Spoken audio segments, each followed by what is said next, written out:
ఐవీఎఫ్కి age limit ఉంటుందా? Yes. నేను ఆ సమాధానం చెప్పడం కోసం నేను మీ doctor Sudha Padmashri hospitals and Indira IVF centre Visakhapatnam. ఖచ్చితంగా ఉంటుంది. సి వాట్ హ్యాపెన్స్ ఇస్, మన పుట్టుకతోనే ఒక ఫిక్స్డ్ నెంబర్ ఆఫ్ ఎగ్స్తో పుడతాం. ఓకే, ఆ ఎగ్స్ అన్నవి తగ్గుతూ ఉంటాయి.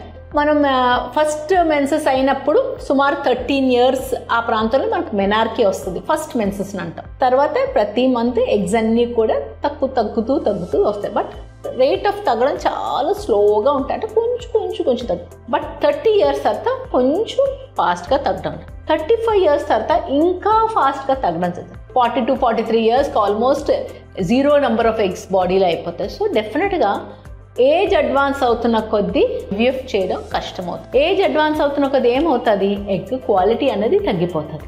ఎగ్ క్వాలిటీ, సపోజ్ ఒక చిన్న పాప, ఒక 22-25 year old అమ్మాయి నా దగ్గరికి వచ్చి ఐవీఎఫ్ మేల్ కాజెస్ వల్ల మనం చేసామనుకోండి, దానికి ఓన్లీ 2 eggs వచ్చినా కూడా మంచి క్వాలిటీతో ఉంటాయి. అదే ఒక 40 year old లేడీకి కనీసం నాకు ఒక 12-15 eggs కావాలి మరి ఒక మంచి ఎంబ్రియో తయారు చేయడానికి.